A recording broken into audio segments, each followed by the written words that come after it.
देखो पहला क्वेश्चन हमारा क्या कह रहा है, HCF2 of to consecutive integers, दो लगातार हमारे इवन, देखो दो लगातार जो इवन नंबर है, इवन नंबर हमारे कौन से होते हैं, जो कि हमारे इवन, पहले हमें इवन नंबर पता होना चाहिए। पहला क्वेश्चन है ना हमारा कि दो हमारे लगातार, कंसेक्यूटिव मतलब लगातार, दो लगातार इवन नंबर जो है उनका HCF कितना होगा। तो लगा इवन मतलब जो दो से डिवाइड हो जाए, इसका मतलब 2 4 6 कुछ भी हो सकते हैं, ठीक है। लेट से हमने ले लिया 10 और 12, ये दो लगातार इवन नंबर है बेटा, ठीक है। अब देखो पहले इन दोनों लगातार इवन नंबर्स को अगर आप गौर से देखोगे तो इनमें कॉमन फैक्टर याद है आप लोगों को, इसका क्या होता है 2 × 5 और इसके फैक्टर क्या होते हैं 2 × 6, दोनों में कॉमन फैक्टर कौन सा है, और लीस्ट पावर भी इन्हीं की है, तो इसीलिए क्या आ गया HCF 2 आ गया। तो दो नंबर, अगर दो नंबर वो आपस में क्या है इवन नंबर है, क्या है इवन नंबर, वो नंबर जो हमारे दो से क्या होते हैं डिवाइड, दो से डिवाइड होने वाले इवन नंबर का हमारा HCF क्या होगा 2। लगातार याद रखना, कंसेक्यूटिव मतलब होता है लगातार नंबर होने चाहिए। सर लगातार कुछ भी, आपके दिमाग में सवाल आएगा, अगर मैं 8 और 6 लिख दूं ये भी लगातार इवन नंबर है, और ऑड नंबर हो, लगातार दो ऑड नंबर हो, तो जैसे कि हमने लिख लिया 7 जो 2 से डिवाइड नहीं होते, ठीक है, 2 से डिवाइड नहीं होते, जैसे कि हमने ले लिया 11 और 9, ये दोनों के दोनों क्या है ऑड नंबर है, ये दोनों 2 से डिवाइड होंगे नहीं। और अब इनका HCF है कि इन दोनों का HCF क्या होगा, दो लगातार ऑड नंबर का HCF हमेशा क्या आएगा 1, और दो लगातार इवन नंबर का HCF क्या आएगा 2। याद रखना ये चीज, ठीक है, 1 से 2 क्वेश्चन आपको समझ गए। अगला क्वेश्चन है हमारा, the sum of the zeros of the polynomial. देखो आप लोगों को याद हो पॉलिनोमियल हमने पढ़ रखा है, पॉलिनोमियल की फॉर्म क्या होती है AX² plus BX plus C is equal to 0। ये यूनिट 2 में हमने इसके बारे में पढ़ा हुआ है ना, हाँ या ना। देखो अगर कोई डाउट हो तो पूछ लेना, ऐसा नहीं है कि आप पूछोगे नहीं, बिल्कुल you are free of course, ठीक है, कि आप एकदम बिल्कुल फ्री हो आप कोई सा भी डाउट पूछने के लिए। तो इसमें देखो ये हमारी पॉलिनोमियल यानी कि इसे बोलते हैं बहुपद,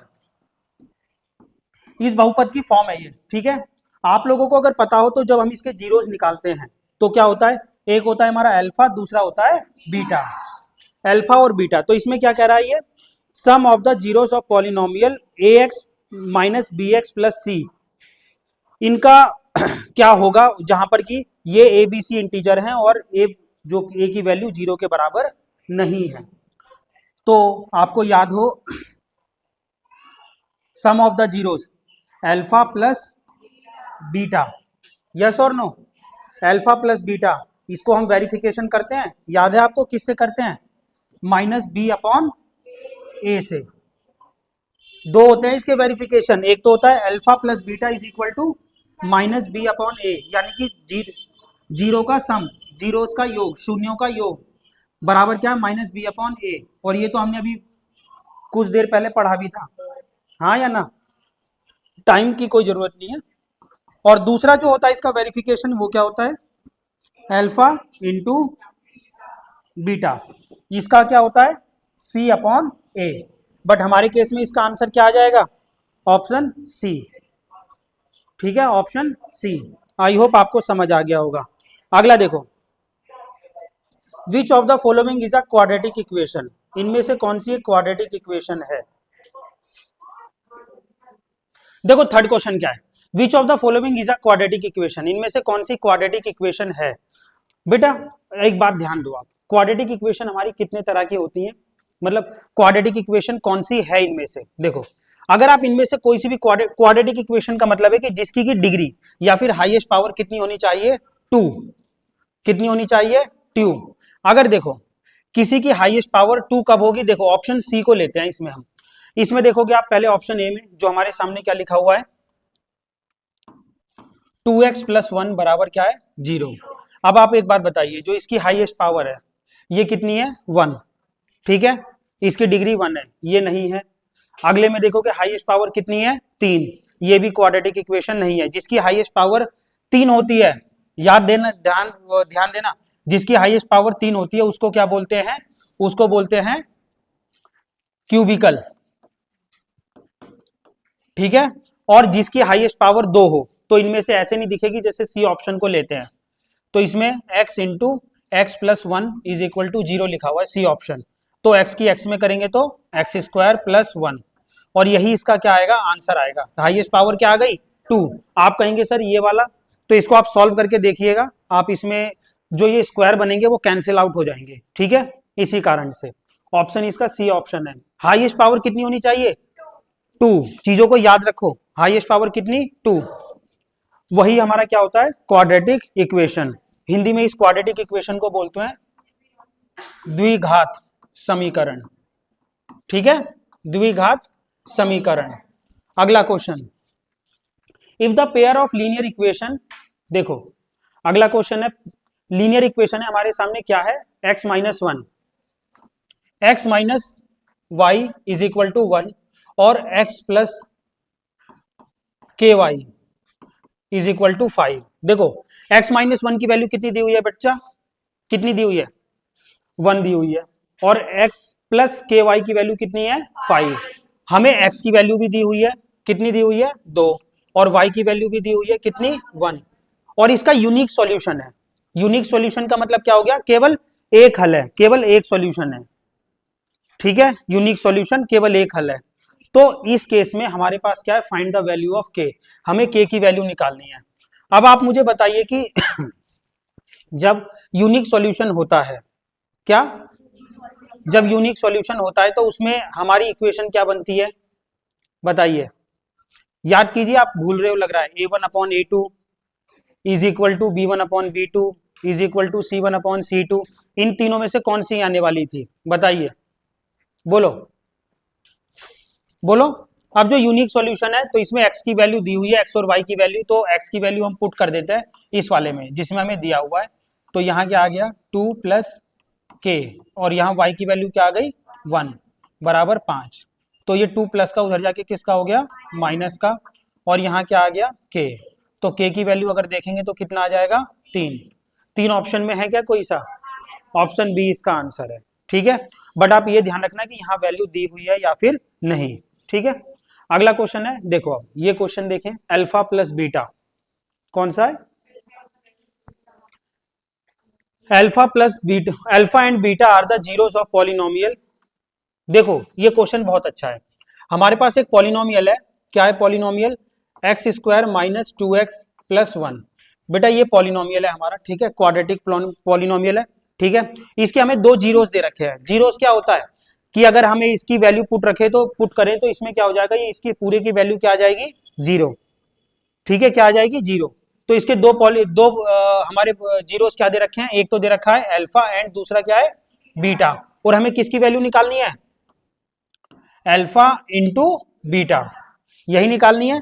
अब सुनना ध्यान से, ये वेरी वेरी इंपॉर्टेंट क्वेश्चन, काफी इंपॉर्टेंट क्वेश्चन है ये वाला। क्यों इंपॉर्टेंट है अभी बताते हैं आपको। अब अल्फा और बीटा की वैल्यू निकालनी है, अल्फा इंटू बीटा की वैल्यू। तो देखो इसमें क्या करेंगे, हमारे सामने x square minus 2x plus 1, ठीक है। अब एक चीज दोबारा से मैं याद दिलाता हूं आपको, हमारा क्वाड्रेटिक इक्वेशन की फॉर्म क्या होती है, स्टैंडर्ड फॉर्म क्या होती है, A x square plus B x plus C is equal to 0। अगर मैं इसको इधर लिखूं, A x square plus B x plus C is equal to 0, तो ए की जगह पे क्या आ रहा है, ए की, सॉरी एक minute,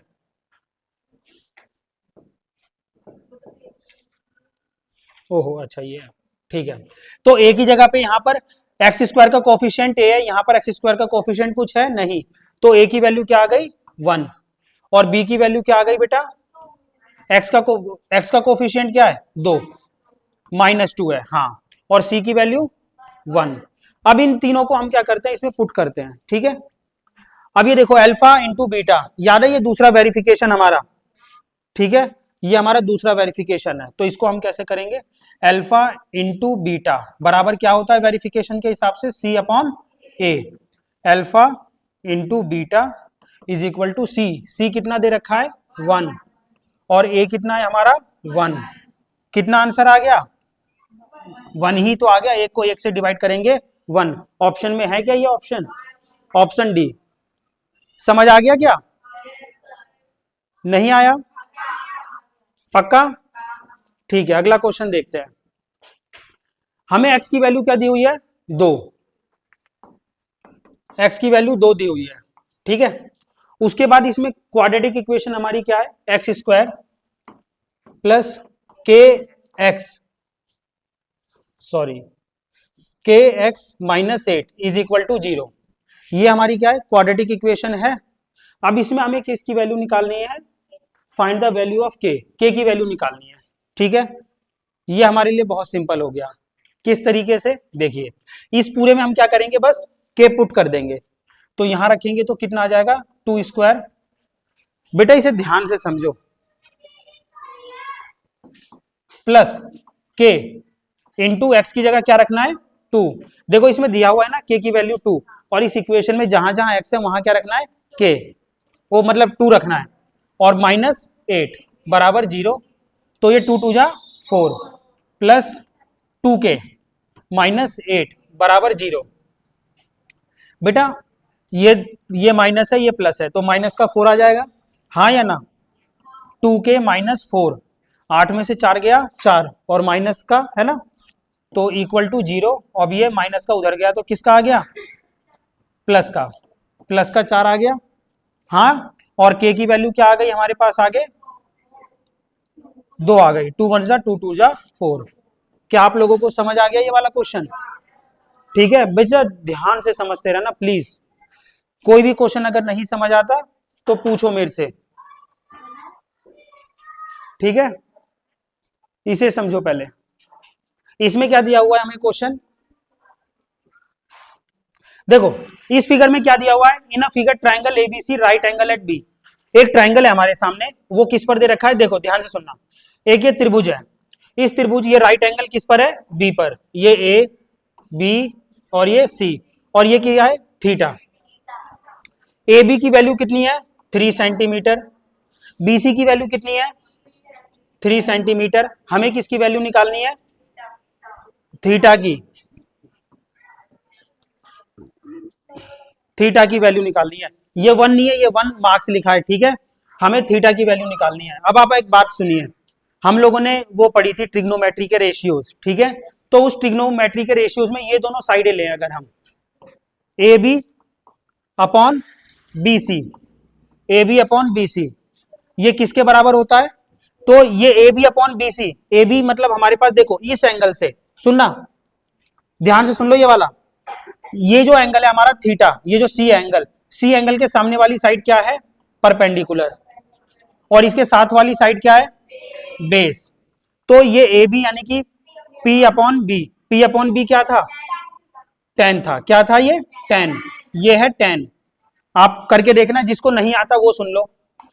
P B P upon H B, ये एक शॉर्टकट ट्रिक होती है। उसमें देखोगे ये वाला क्या है? साइन। ये कौन सा है? कॉस। और ये कौन सा है? टेन। पी अपॉन बी तो 10, और यहां कितना लिखा है? थीटा। ए बी की वैल्यू कितनी है? 3। बी सी की वैल्यू कितनी है? 3।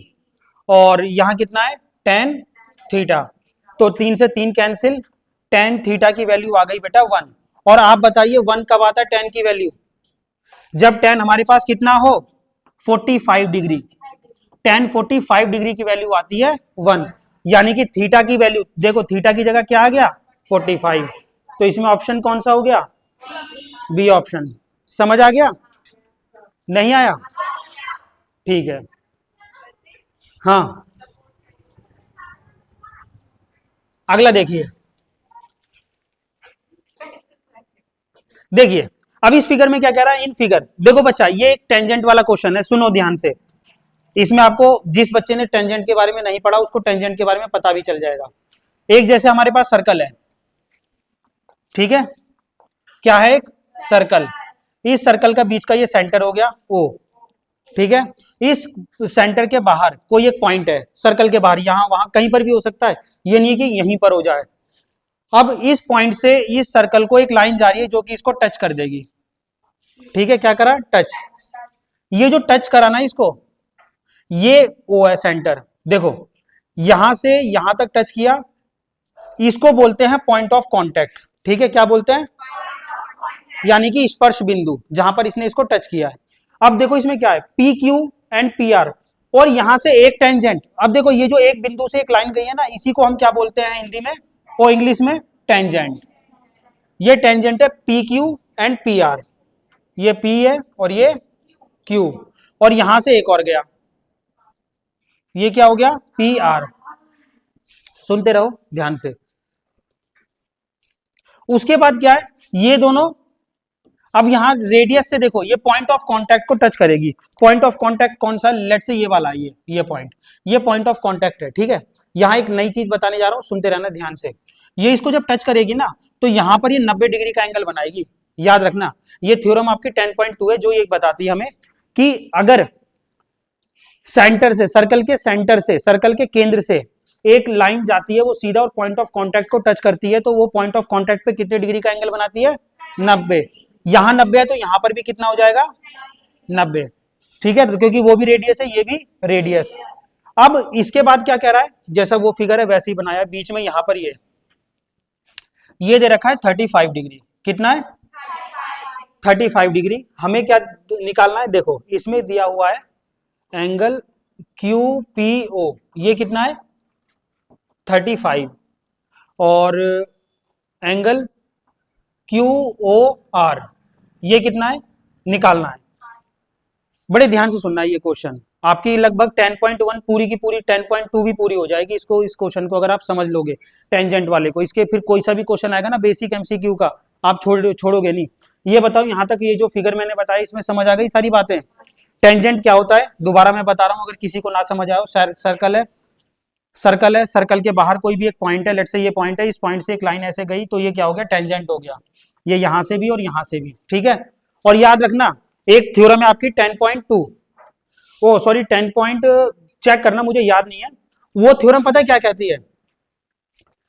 सर्कल के बाहर एक पॉइंट है, उस पॉइंट से अगर दो टेंजेंट खींचे जाए, जैसे हमारे केस में दो टेंजेंट कौन कौन से हैं?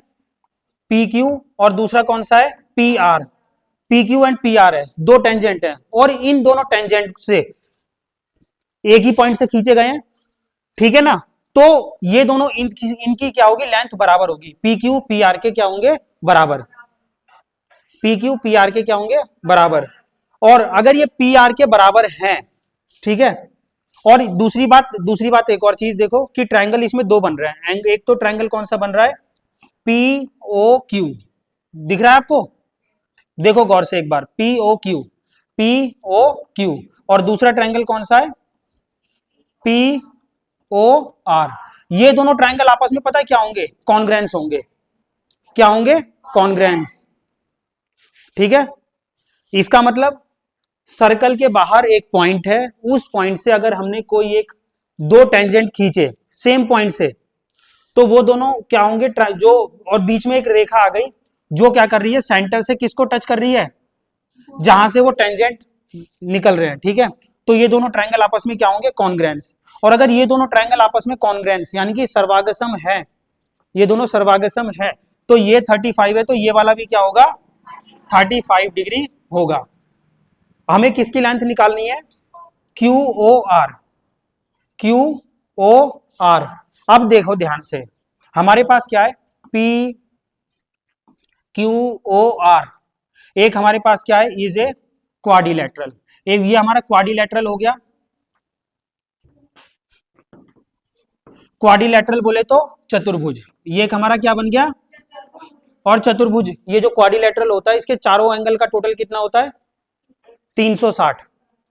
ठीक है, तो इनके चारों एंगल का टोटल यानी कि angle P plus angle Q plus angle, देखो ये एंगल, ये वाला P, एंगल Q और angle R, angle R, angle R plus angle O, इन सबका टोटल कितना होगा? 360 के बराबर होगा। एंगल P कितना दे रखा है? 35 कितना हो गया? 70। एंगल Q कितना हो गया बेटा? ये 90 है। मैंने बताया ना कि सेंटर से अगर पॉइंट ऑफ कांटेक्ट टेंजेंट को टच करेगी तो 90 डिग्री का एंगल होगा। और ये एंगल R भी कितना हो गया? 90। और एंगल Q हमें निकालना है, क्योंकि O sorry angle O, angle O कहो या फिर इसको क्या नाम दे दो, इसको नाम दे दो आप जो इसमें लिखा हुआ है, क्या लिखा हुआ है, क्यू ओ आर।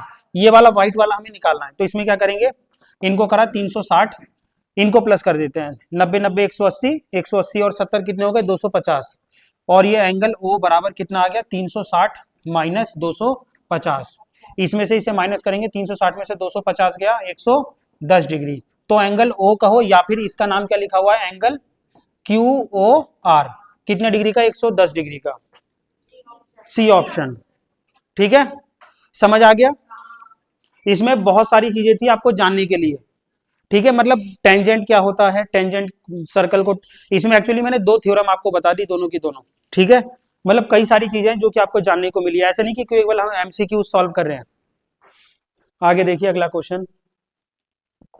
अगला क्वेश्चन है हमारा एम पैरेलल एन। देखो एक ही ट्राइंगल है हमारे सामने, क्या है ट्राइंगल, इसमें ये कह रहा है पी क्यू और आर, और ये एम एन, ये क्या कह रहा है, M N parallel Q R, M N parallel Q R, ये भी इसके पैरेलल है। अच्छा, और इसमें एक और चीज दे रखी है, P M ratio M Q बराबर कितना है 2:3, और पी एन की वैल्यू दे रखी है हमें, किसकी, पी एन की कितनी है 4 सेंटीमीटर, और हमें पी आर की वैल्यू निकालनी है। अब ये फिगर में देख लेते हैं कहाँ कहाँ है, पीएम और एमक्यू, पीएम और एमक्यू की दे रखी है वैल्यू, मतलब रेशियो दे रखा है इसका, है ना, और पीएन, पीएन 4 सेंटीमीटर, और हमें किसकी निकालनी है, पी आर की। ठीक है, अब सुनना ध्यान कैसे होगा ये वाला, पी आर की निकालनी है, एन आर की नहीं निकालनी है, इस बात को ध्यान रखना, क्योंकि आपको जो एक्सरसाइज में या पीछे हमने जो क्वेश्चंस करे थे उसमें बस इस छोटे से की वैल्यू निकाली थी। देखो आपको याद हो इसमें कौन सी थ्योरम लगेगी, अब थेल्स थ्योरम। थेल्स थ्योरम क्या कहती है कि अगर एक ट्रायंगल है, ट्रायंगल की किसी तीसरी साइड के, कोई तीसरी रेखा के समांतर एक और रेखा खींची जाए जो कि ट्रायंगल की बाकी दोनों साइडों को क्या कर रही हो, इंटरसेक्ट कर रही हो। ठीक है ना, तो ये इनकी इनकी बाकी साइडों को क्या करेगी, वो से बाकी दोनों साइडों को क्या करेगी, इक्वल रेशियो में डिवाइड करेगी। ठीक है, ये हमारी थेल्स थ्योरम है। तो इसमें हम क्या कहेंगे, P M upon Q M है, एम क्यू है, M Q is equal to P N. ध्यान से बच्चों देखते रहो कि उसमें क्या है। ठीक है, कौन कौन सा मैंने लिया है, और एन आर, ये दोनों क्या हो गए हमारे, इक्वल। क्यों हो गए, रीजन हमने लिख दिया बीपीटी, या फिर क्या लिख सकते हैं हम इसको, थेल्स थ्योरम। मैं हिंदी में लिख देता हूं, थेल्स परिमेय, थेल्स परिमेय।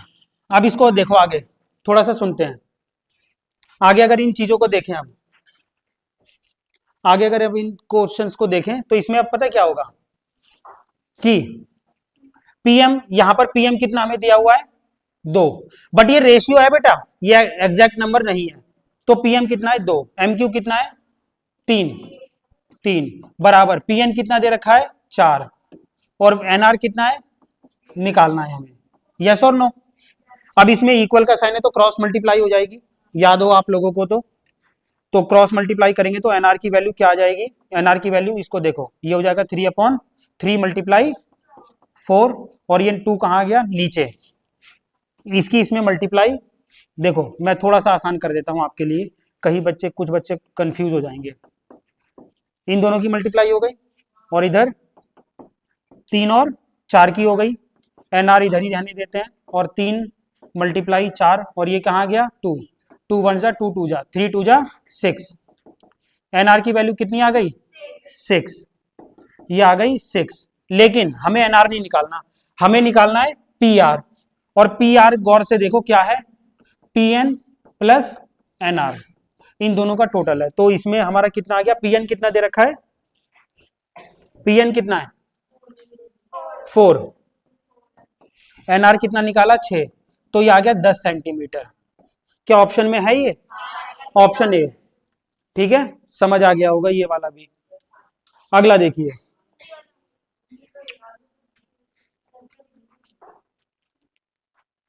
सुनो,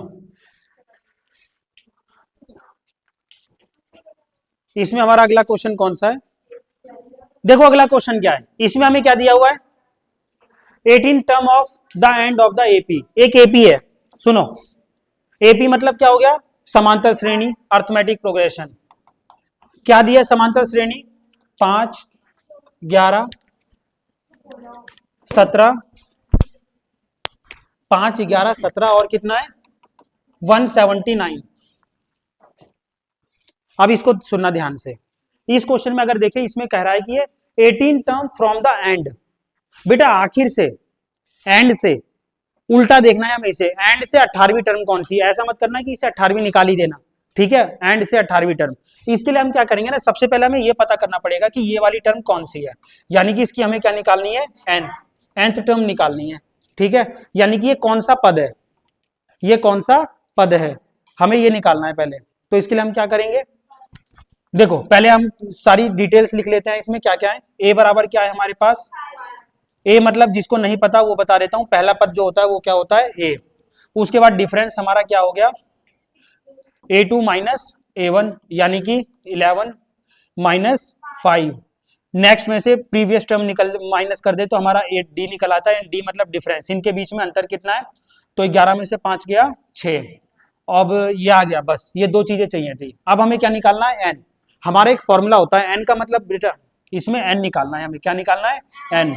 और हमें क्या दिया हुआ है, an दिया हुआ है, कितना दिया हुआ है 179। ध्यान देना, इसमें यही कंफ्यूज होते हैं, n का मतलब n वा पद निकालना है हमें, n वा पद, ये हमें निकालना है। और हमें दिया क्या हुआ है, an, मतलब ये नंबर है, ये पूरी सीरीज है जी, ऐसे ऐसे चल रही है। 179 बताओ कितने नंबर पे आ रहा है, n का मतलब ये कह रहा है वो, ठीक है। 179 ऐसे करके जाएं, जैसे ये तीसरे नंबर पे आ रहा है, तो 179 बताओ कितने नंबर पे आएगा, ठीक है ना, ये n वा पद, n नंबर 179। फॉर्मूला हमारा एक होता है इसका, अगर हम देखेंगे an बराबर a plus n minus 1 into D, ये होता है हमारा फॉर्मूला, ठीक है। आगे देखिए, इसको अगर हम देखें, an हमें दिया हुआ है कितना है 179, और यहाँ 179, और a कितना है हमारा 5 प्लस n की वैल्यू हमें नहीं दी हुई है 1, और यहाँ d कितना है 6। इसके बाद देखिए, ये प्लस का इधर जाके किसका हो गया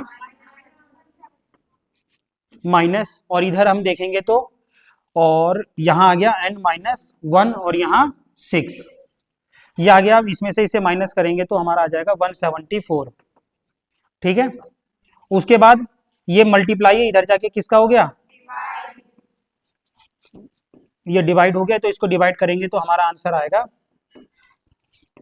6 2 जा 12, और ये 5 उधर चला गया, 6 9 जा, ठीक है, ये 29 आ गया। n माइनस 1 बराबर 29, और n की वैल्यू आ जाएगी, माइनस है, इधर जाके किसका हो गया प्लस, तो ये 29 और 1 कितना हो गया 30।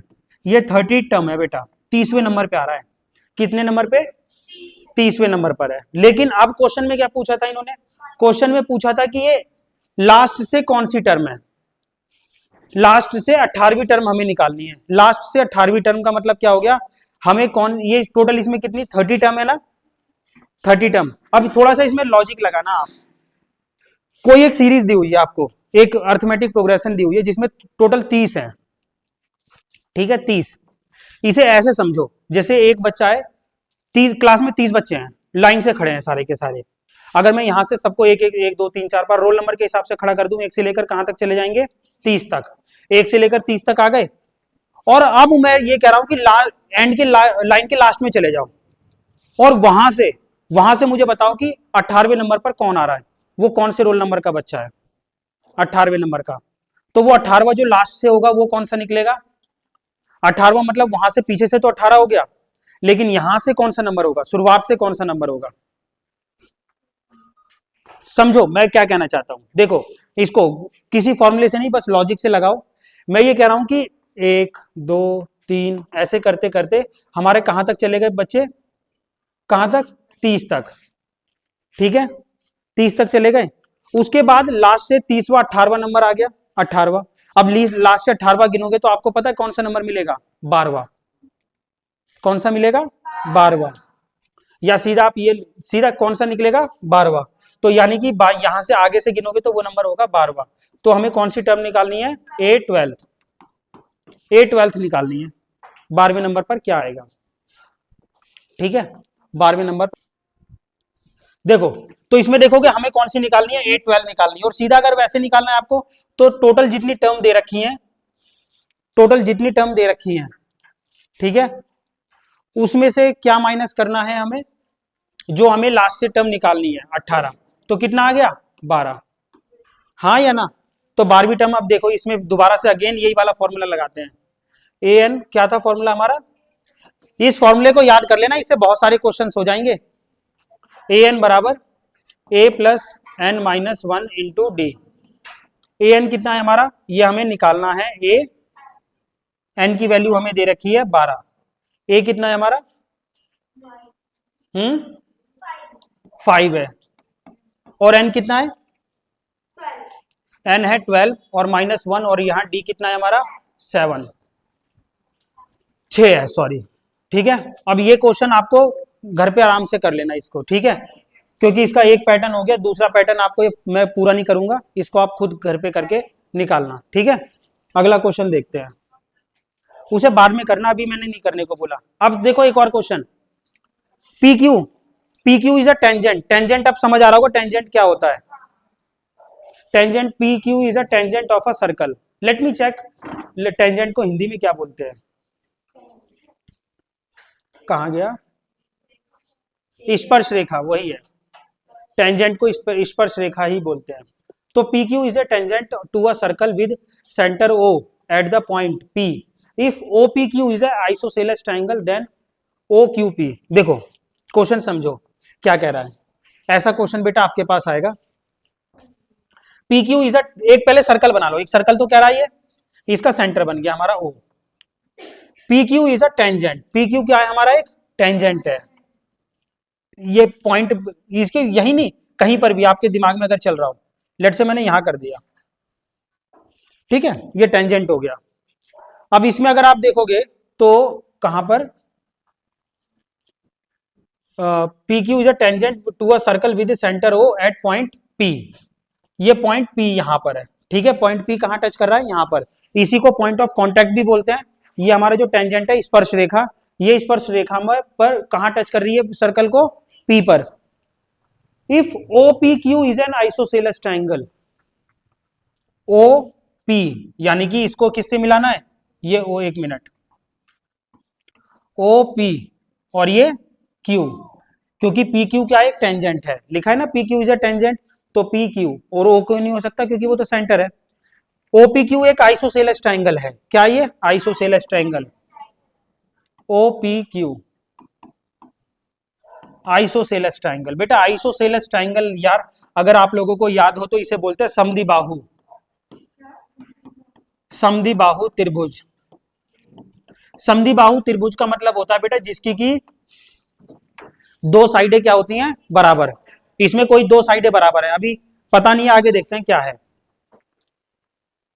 OPQ is a isosceles triangle, then find angle OQP। OQP हमें ये वाला एंगल निकालना है, कौन सा, ये वाला, ठीक है।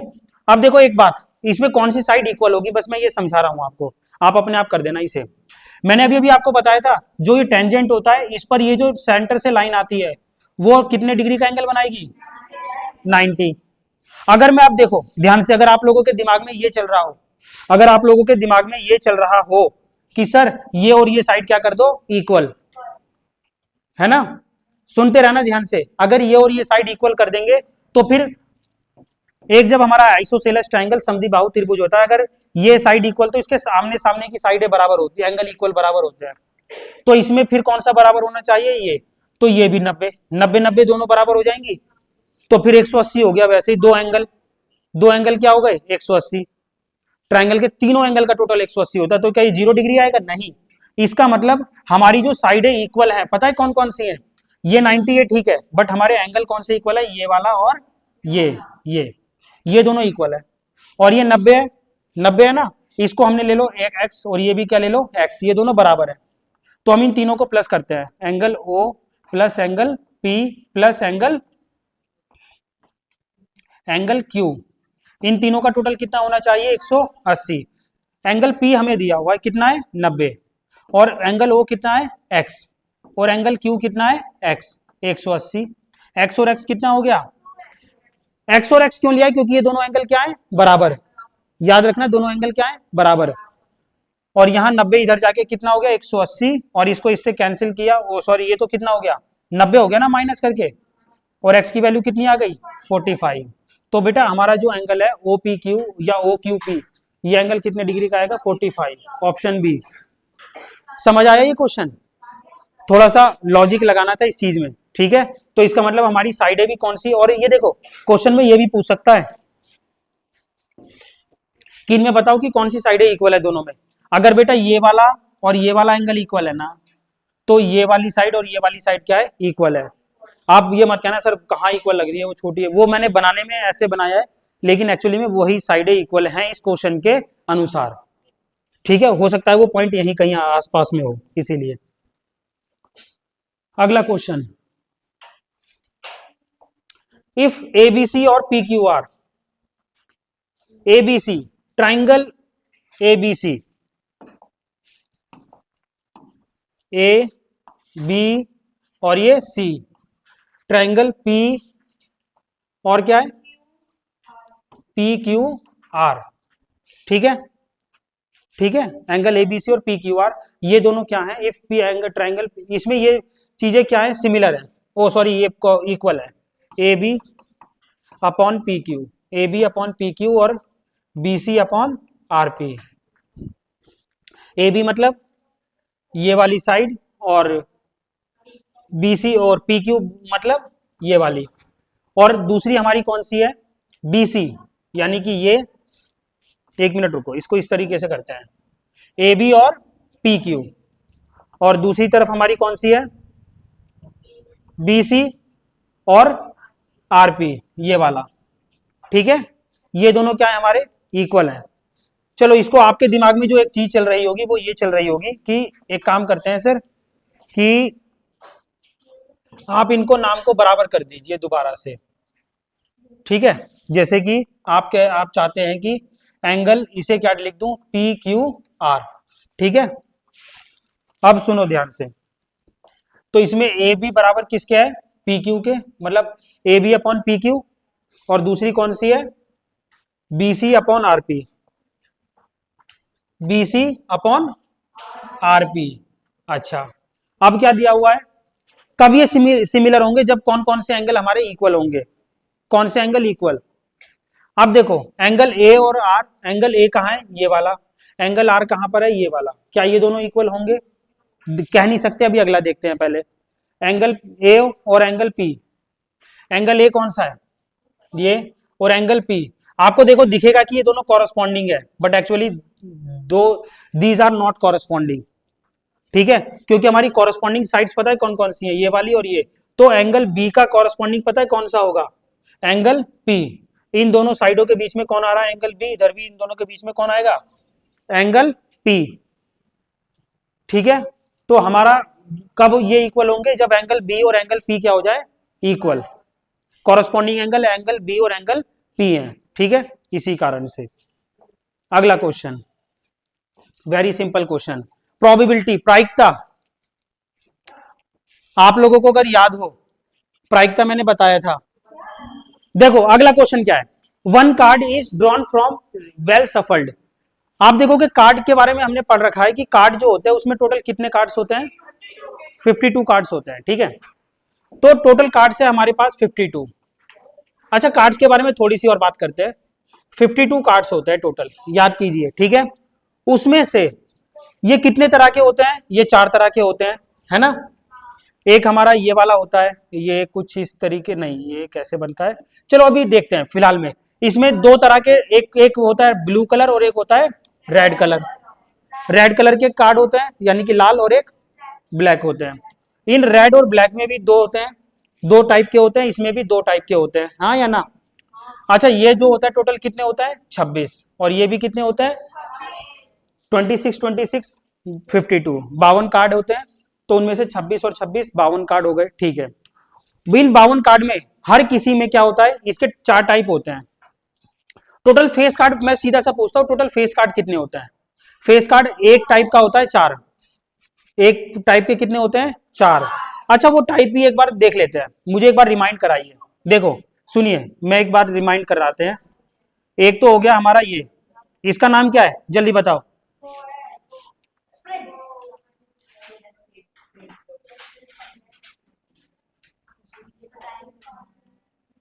एक ये हो गया, नाम बताओ मुझे जल्दी से, मैं जब तक बना रहा हूं। सुनो एक मिनट, अभी पहले नाम, पहले मैं सारे बना लेता हूं।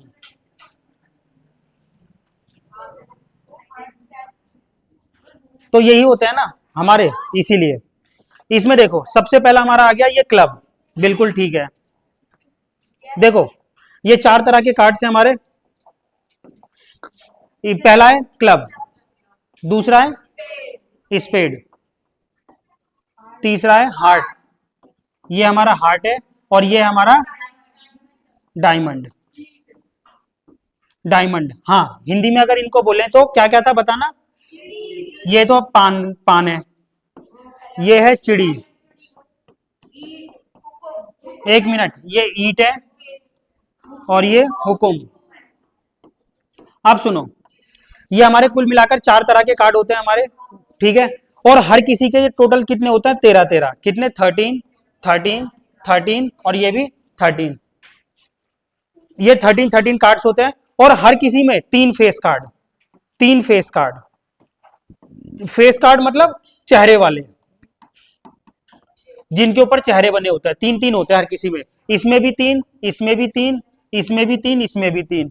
तो टोटल फेस कार्ड कितने हो गए, देखो इधर, टोटल फेस कार्ड अगर देखें तो हमारे कितने हो गए, तीन तीन तीन और तीन, 12 हो गए। टोटल कितने फेस कार्ड हो गए, 12। यानी कि बेटा ध्यान रखना, ताश की एक पूरी गड्डी में 52 में से 12 फेस कार्ड होते हैं, और ये नाम याद रखना जितने भी ये नाम है, ठीक है।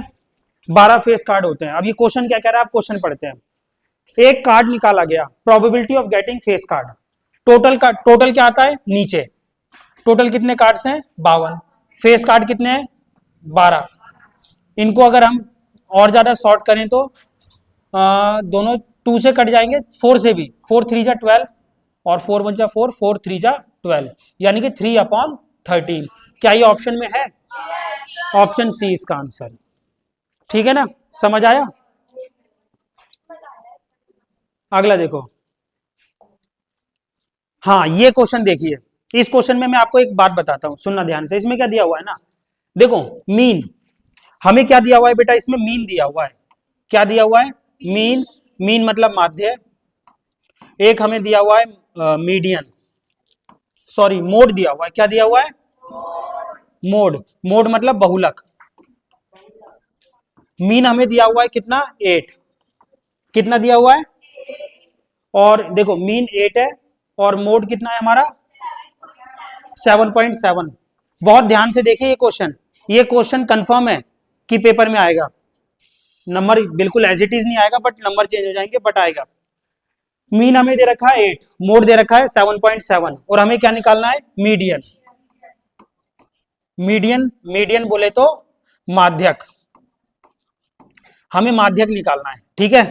अब देखो इसमें इनके बीच में ना यहां पर एक रिलेशनशिप आती है, वो रिलेशनशिप पता है क्या होती है, देखो रिलेशनशिप ये होती है इनकी, मोड बराबर, ध्यान रखना, मोड बराबर 3 मीडियन -2 मीन, ये होती है। इससे हम इस क्वेश्चन को कर सकते हैं। याद रखना ये चीज आपके लिए बहुत इंपॉर्टेंट है, एग्जाम में एक क्वेश्चन हमेशा पूछा गया है, ठीक है। Mode is equal to 3 median -2 mean. तो मोड हमें कितना दिया हुआ है, 7.7। अच्छा हमें निकालना क्या है वैसे, मीडियन निकालना है ना, मीडियन निकालना है। तो हम एक काम करते हैं कि मीडियन निकालना है, तो ये जो मीन है इसको इधर ले जाते हैं, तो हमारे पास आ जाएगा मोड, ये माइनस है तो इधर जाके किसका हो गया, प्लस का, 2 मीन, और यहां क्या बचा 3 मीडियन, ठीक है। अब देखते हैं, तो मोड कितना है हमारे पास 8, 2 मल्टीप्लाई मीन कितना है, ना मोड हमें दिया हुआ है 7.7, और मीन कितना दिया हुआ है 8, बराबर 3 मीडियन। 7.7 में अगर हम कितने प्लस करने हैं, 8 2 जा 16, 8 दूनी 16, इनको हम प्लस कर दें तो बेटा कितना आंसर आ जाएगा, 16 और 7 23.7, कितना आ गया 23.7।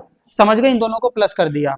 अब आगे देखो, मीडियन इधर ही रहने देते हैं, और ये मल्टीप्लाई है इनके बीच में, कौन सा साइन है, मल्टीप्लाई, तो ये 3 नीचे आ जाएगा, 3 1 जा 3, 3 7 जा 21, 2 इधर गया, पॉइंट के बाद वाला है, तो 3 9 जा 27, तो मीडियन की वैल्यू आ गई 7.9, ये आनी चाहिए। ऑप्शन में है ए ऑप्शन, ठीक है।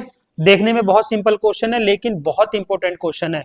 बस आप ये ध्यान रखना, मोड बराबर 3 मीडियन माइनस 2 मीन, ये याद रखोगे तो इसके जैसा कोई भी क्वेश्चन आएगा ना तो आप कर सकते हो। मतलब ये क्वेश्चन क्या बताता है हमें कि मोड और मीन में, मीन मीडियन मोड में क्या रिलेशनशिप है, तो ये रिलेशनशिप है, ठीक है, याद रखना इसको। अगला question, volume of cylinder whose diameter is, देखो वॉल्यूम ऑफ सिलेंडर निकालना है। वॉल्यूम ऑफ सिलेंडर का मतलब हो गया बेलन का आयतन, हाँ या ना, बेलन का आयतन, बेलन का आयतन कब निकालना है हमें, जब हमें क्या दिया हुआ है, हमें दिया हुआ है 6 सेंटीमीटर, डायमीटर दी हुई है 6 सेंटीमीटर, और हाइट कितनी दी हुई है बच्चा, 21 सेंटीमीटर। डायमीटर है तो रेडियस कितनी हो जाएगी हमारी, 6/2। जैसे डायमीटर हो, आप सबसे पहला काम ये करो कि उसको रेडियस में कन्वर्ट कर लो। रेडियस में कन्वर्ट कर दी तो कितना आ गया, 3 सेंटीमीटर। कोई दिक्कत है इसमें, नहीं है ना, ठीक है। और ये है हमारे पास वॉल्यूम ऑफ सिलेंडर का फॉर्मूला क्या होता है, pi r square h, I guess यही होता है, ठीक है। बाकी अगर गलत हो तो आप मुझे करेक्ट कर सकते हो।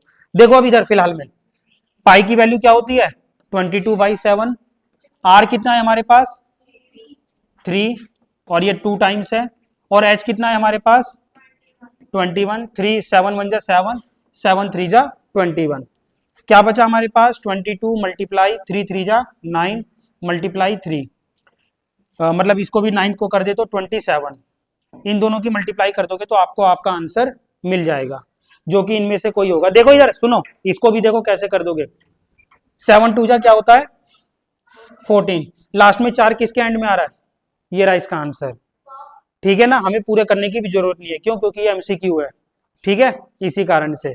और कोई ऑप्शन में है लास्ट में 4, नहीं होता तो आगे भी करके देख लेते हैं हम। आगे देखिए अगला क्वेश्चन, देखिए if the area of quadrant, अगला कॉन्सेप्ट देखो, इस क्वेश्चन में वापस से आपको वापस से कॉन्सेप्ट सीखने को मिलेगा।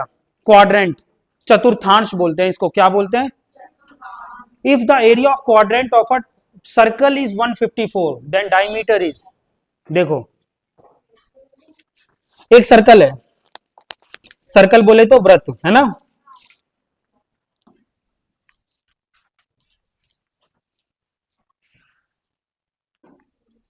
एक ये सर्कल है,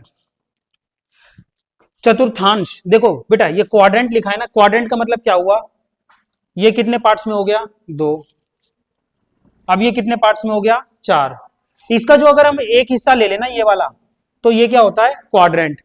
एक सर्कल में कितने क्वाड्रेंट हैं, 4 4 चतुर्थांश है।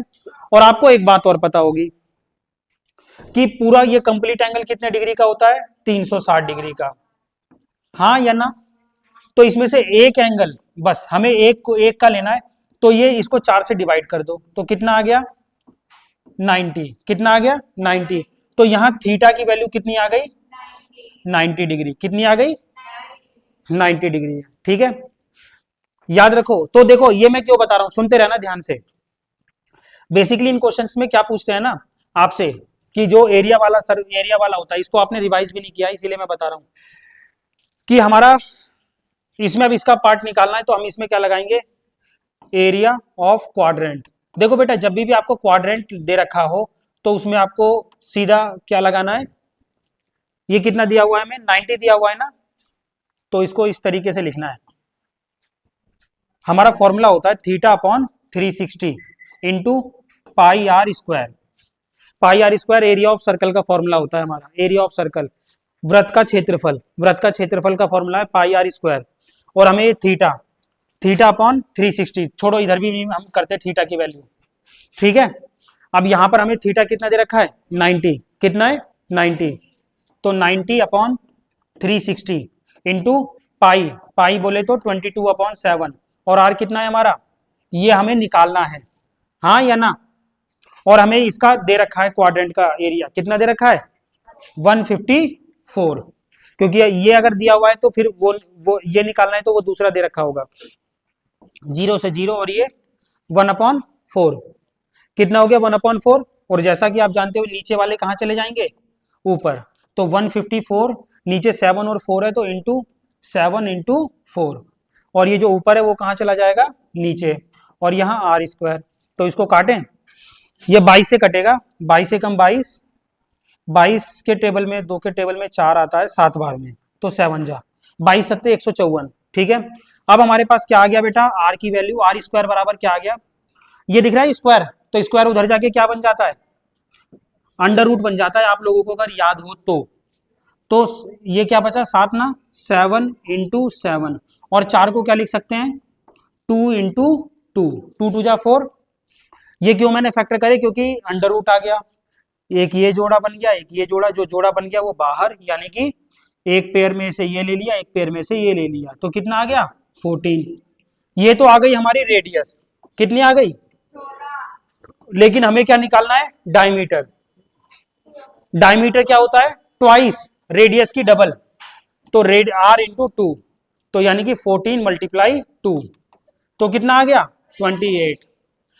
जल्दबाजी में करके ये मत सोच लेना कि 14 पे टिक लगा दो, क्योंकि देखो फंसाने के लिए रख रखा है 14, ठीक है ना, बट आंसर हमारा क्या है 28, ठीक है। इसीलिए थोड़ा सा दिमाग थोड़ा सा शांत रहकर पेपर करना है, ये नहीं कि बस हो गया अरे बहुत बढ़िया 14 आया कर दो टिक और आगे बढ़ जाओ, ठीक है। थोड़ा सा दिमाग को खोलकर पेपर करना है। अच्छा इसमें समझ आया कि नहीं आया, इसी से रिलेटेड देखो मैं बात बताता हूं, जैसे कि हमें दे रखा है ये सर्कल है, ठीक है, और हमें यहाँ बीच में ना ऐसे दे रखा है ये, इसमें हमें इसकी वैल्यू निकालनी है, ये मान को चलो एंगल दे रखा है फिर 75 डिग्री है, इस पूरे का एरिया निकालना है, तो वही फॉर्मूला क्या लगेगा हमारा theta upon 360 into pi r square, और थीटा की वैल्यू क्या है 75, समझ गए। थोड़ी सी रिवीजन हो गई, करवा रखा है लेकिन हो गई ना रिवीजन, ये वाली भी याद आ गई होगी। आगे देखो वो कंफ्यूज है कि करवाए कि नहीं करवाए, वो यही सोच रही है। देखो इधर इसमें देखो अब 17 क्वेश्चन, 17 क्वेश्चन क्या है बेटा, 17 क्वेश्चन है 2/3 sine theta sine 0 degree minus 4/5 cos 0 degree. बेटा आप लोगों को याद हो यार तो 0 डिग्री का फॉर्मूला, 0 डिग्री की वैल्यू क्या होती है, साइन 0 की 0, कॉस 0 की कॉस कितनी होती है, देखो 2/3 साइन 0 की कितनी है,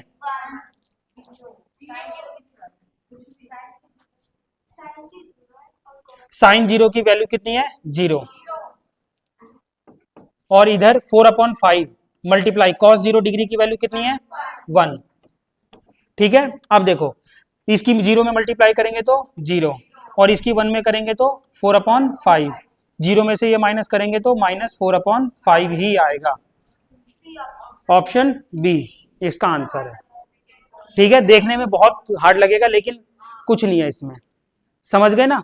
तो ऐसे क्वेश्चन अगर आपके सामने पेपर में आएंगे और अगर आप ऐसे देखकर नहीं गए हो तो आपको लगेगा कि नहीं नहीं ये हो नहीं पाएगा, आगे बढ़ते हैं, ठीक है। आगे देखिए एक और क्वेश्चन देखते हैं अब हम, ये कौन सा क्वेश्चन था 17 ना, अब 18 क्वेश्चन है। ये क्वेश्चन क्या है, एक डाई है, डाई बोले तो पासा, एक पासे को फेंका गया है और प्रोबेबिलिटी निकालनी है, क्या निकालने की, probability of getting a number is less than 2। देखो एक डाई है उसमें 6 ही आउटकम आ सकते हैं, हमारे 6 चीजें आ सकती हैं, या तो 1 आ सकता है या 2 आ सकता है या 3 आ सकता है या 4 आ सकता है या फिर 5 या लास्ट में 6, इनमें से तो कुछ नहीं आ सकता अलग। टोटल आउटकम कितने हो गए हमारे 6, और ये कह रहा है कि उसमें क्या प्रोबेबिलिटी होगी, क्या प्रायिकता होगी कि अगर उसकी प्रोबेबिलिटी कितनी हो ग्रेटर देन 2, ग्रेटर मतलब 2 से ज्यादा होनी चाहिए, 2 से ज्यादा, अगर 2 से ज्यादा देखेंगे, अगर दो से अगर हम ज्यादा देखेंगे तो दो से दो ये है, दो से ज्यादा कितने नंबर है, 1 2 3 4, तो 4 यहां आ गया, 2 2 जा 4, 2 3 जा 6, यानी कि 2/3, ये इसकी प्रोबेबिलिटी है। लेकिन अगर ये कहे लेस देन 2, तो लेस देन 2 में टोटल आउटकम 6 है, और 2 से कम कितनी नंबर है, 1, 1/6। बट हमारे केस में इसका आंसर क्या है, 2/3। और सुन लो पहले, ये केवल यही नहीं रुकता, ये कहता है कि बताइए क्या प्रोबेबिलिटी होगी कि वो जो एक नंबर हो ऑड नंबर हो, क्या हो, ऑड नंबर। डाइस को फेंका हमने और वो ऑड नंबर आ जाए, तो टोटल नंबर है 6, इनमें से ऑड नंबर जो 2 से डिवाइड नहीं होते, किससे, जो 2 से डिवाइड नहीं होते वो है कौन कौन से हैं, 1 3 5, बस, तो 3 है, 3/2, यानी कि 1/2। अगर इवन की कहें इसी तरीके से, इवन मतलब जो 2 से डिवाइड हो जाए, तो टोटल आउटकम 6। इवन नंबर कौन कौन से हो जाएंगे हमारे, 2 है, 4 है और 6, तो ये भी कितना आ गया, 1/2, ठीक है। और एक लास्ट और पूछता है ये कि वो प्राइम नंबर हो, क्या हो, प्राइम नंबर, कि वो एक जो हमारा नंबर आए वो आउटकम आए जो वो प्राइम नंबर हो। और आप लोगों को अगर पता हो प्राइम नंबर कौन कौन से हैं, एक तो है 2, एक है 3 और एक है 5, जो किसी के टेबल में नहीं आते, किसी से नहीं कटते, केवल अपने से या एक से कटते हैं। तो 2 3 और 5, ये भी कितने हैं, टोटल 6 नंबर है, 3, तो इसकी भी कितनी आ गई, 1/2। और लास्ट पूछता है कि वो प्राइम नंबर ना हो, जब वो प्राइम 3 है तो प्राइम ना हो वो भी 3 होंगे, तो वो भी 1/2, ठीक है। तो एक क्वेश्चन से 6 क्वेश्चन हो गए आपके ये पूरे के पूरे, मतलब अगर डाई का क्वेश्चन आया इनसे अलग कोई सा भी नहीं आ सकता आपको, बोलो कौन सा, 3/2 कैसे आ जाएगा, 3/2 का मतलब बेटा कि नीचे वाला बड़ा हो, 6 से ऊपर तो फिर 7 कुछ ऐसा कुछ, 6 से 3 कब आ सकता है, जब यहां पर 9 आ जाए, तो 3 3 जा 9 और 3 2 जा 6, ऐसा कब हो सकता है कि 9 नंबर, इसमें कहा 9 दिख रहे हैं आपको, ये टोटल नंबर कितने हैं, 6, ठीक है ना, इस बात को ध्यान रखना। और प्रोबेबिलिटी की, हाँ एक चीज और, जब ये प्रोबेबिलिटी आया प्रायिकता, तो इसमें हमने एक बात पढ़ी है कि प्रोबेबिलिटी की जो वैल्यू है वो कितनी रहती है, वो 0 से उसकी वैल्यू क्या होगी, ज्यादा, और 1 से क्या होगी, कम होगी, 0 से ज्यादा और 1 से कम, तो इसी को क्या बोलते हैं, प्रोबेबिलिटी। और अगर 0 आ गई तो यानी कि वो इम्पॉसिबल है, वो कभी हो ही नहीं सकता, और 1 आ जाए तो वो सर्टेन है, निश्चित है कि वही वही होगा, बस, ठीक है। अगला क्वेश्चन देखते हैं हमारा, तो समझ आए ना ये प्रोबेबिलिटी के, देख लो लगभग सारे के सारी जो बातें थी इसकी मैंने वो सब बता दी इस प्रोबेबिलिटी में। देखो इसमें क्या है, कहाँ गया, अजर्शन और रीजन, देखते हैं ये अजर्शन और रीजन क्या है जिससे आप काफी ज्यादा कभी कभार घबरा जाते हो। देखो, एक खिलाड़ी द्वारा उसकी अंतिम 5 पारियों में बनाए गए रनों की संख्या, एक खिलाड़ी है उसने 5 पारियों में कितने कितने रन बनाए हैं, देखो बड़े ध्यान से सुनना, उसने रन बनाया कुल मिलाकर 10 35 0 6 50, ये 5 पारियों में 5 मैचों में खेला है वो, और इतने इतने रन बना दिए उसने, एक मैच में 10 बनाए, एक मैच में 35, एक मैच में 0, चलो ऊपर पहले इंग्लिश में कर दे, है ना, कंफ्यूज आप ही हो रहे होगे, चलो कोई बात नहीं। तो 10 पारियों में एक मैच में इतने, ये 5 मैच में उसने रन बनाए हैं, ठीक है जी। और ये कह रहा है कि इसका मीन स्कोर कितना है, 30, मीन, बेटा इसका मीन दे रखा है, कितना है, मीन, मीन है 30, मीन मतलब माध्य। आप लोगों को पता है ना माध्य क्या होता है, हम सबको टोटल करके, माध्य का फॉर्मूला क्या होता है, अच्छा मीन का फॉर्मूला भी लिखा है रीजन में, ये तो हमारा एजर्शन है, और रीजन में क्या दे रखा है, मीन बराबर है हमारा टोटल नंबर ऑफ डेटा, लिखा है ना ये, और इसी को हम जानते हैं सम ऑफ ऑल आइटम, नीचे जितने भी हमारी संख्याएं उन सबका टोटल, ठीक है सारे, और ऊपर आना चाहिए कि ऊपर आना नहीं, नीचे नंबर वो आएगा, ऊपर आएगा सम, ऊपर क्या आएगा, सम ऑफ ऑल आइटम, आइटम्स का मतलब 1 2 3 4 5, ठीक है, ये सारे पदों का वो है, क्या नाम है, संख्या कितनी, इनका टोटल, और नीचे आ जाएगा number of item, number of item, इनकी कितनी है, संख्या कितनी है, 1 2 3 4 5, ठीक है। तो यहां दे रखा है सम ऑफ ऑल डेटा, सारा डेटा का टोटल, बिल्कुल सही है, और total number of data 1 2 3 4 5, total number of data कितना है 5। तो ये रीजन तो हमारा सही है, सही है, रीजन सही है। अब मीन देखते हैं कि मीन इसने सही निकाला है कि नहीं, तो इनको प्लस करते हैं। 10 प्लस, देखो मीन कैसे निकलता है यहां पर, इसी चीज में आपको मीन पता चल जाएगा। अच्छा, मीन का साइन जो होता है वो ये होता है बेटा, एक्स के ऊपर बार। 10 35 0 6 और ये 50 बटे में 1 2 3 4 5। समझ गए? ये चीज समझ लो, मीन निकाल रहा हूं माध्य। माध्य इस तरह निकलेगा, इन सबको जोड़कर जितने हैं ये उनसे डिवाइड कर दो। तो यहां पर देखेंगे ये कितना हो गया, 45 45 51 और ये 101। ठीक है, और इसको किससे डिवाइड करना है, 5 से।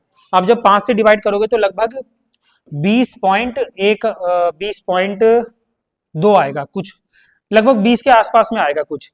तो ये तो नहीं है, यहां तो इन्होंने कितना दे रखा है 30। क्या ये आंसर आ रहा है, नहीं। तो हमारा असर्शन क्या है, गलत है। ठीक है, तो इसका ऑप्शन कौन सा आ जाएगा, ऑप्शन आएगा इसका ऊपर ही है। अच्छा, ऊपर ही जाना पड़ेगा है। इसमें से देखो, assertion is wrong but reason is correct, option D है। ठीक है, कि हमारा असर्शन ठीक है, वो असर्शन गलत है लेकिन रीजन ठीक है। समझ आ गया ये वाला? हमारा अगला question, two congruent triangle are similar. दो कॉन्ग्रेंट ट्राइंगल, बेटा एक बात बताओ, ए बी सी ट्राइंगल है और ट्राइंगल है पी क्यू आर, ये दोनों आपस में क्या है, कॉन्ग्रेंट। कॉन्ग्रेंट का मतलब क्या हो गया, समरूप। ये दोनों आपस में क्या दे रखे हैं, समरूप। ये दोनों आपस में कॉन्ग्रेंट है, सर वो समरूप नहीं, सर्वागसम। ठीक है, क्या है ये, सर्वागसम। तो ये एक तो ये चीज आ गई। तो two congruent triangle are similar, क्या दोनों दो कॉन्ग्रेंट ट्राइंगल आपस में सिमिलर होते हैं? बिल्कुल होते हैं, बिल्कुल होते हैं। क्यों? क्योंकि कॉन्ग्रेंट ट्राइंगल की तीनों साइडें भी इक्वल होती हैं और तीनों एंगल भी इक्वल होते हैं। और सिमिलर ट्राइंगल में क्या होता है, कोई तीन एंगल भी अगर इक्वल हो गए तो वो क्या हो जाता है, सिमिलर। ठीक है, तो हमारा एजर्सन तो करेक्ट है। ध्यान रखना, सारे के सारे कॉन्ग्रेंट ट्राइंगल सिमिलर होंगे, बिल्कुल सही है। All angles of congruent triangle are equal with each other, और जितने भी कॉन्ग्रेंट ट्राइंगल है उनके एंगल एक दूसरे के साथ इक्वल होंगे, कॉरेस्पॉन्डिंग। हाँ या ना, यस और नो? यहां लिखा ना, congruent triangles are equal with each other. अच्छा, इसमें एंगल नहीं है, all angles of the two congruent triangle with each other, वो एक दूसरे के साथ इक्वल होंगे। मतलब वो यही कहना चाहता है, कॉरेस्पॉन्डिंग। देखो, मतलब कि ये एंगल इसके बराबर होगा, ये इसके बराबर और ये इसके बराबर, वो ये कहना चाहता है। समझ गए कि नहीं समझे? तो ऐसा होगा कि नहीं होगा? तो ये दोनों के दोनों क्या है, सही है, ऑप्शन ये है। ठीक है, तो आपको यहां तक समझ आया कि नहीं आया, पक्का?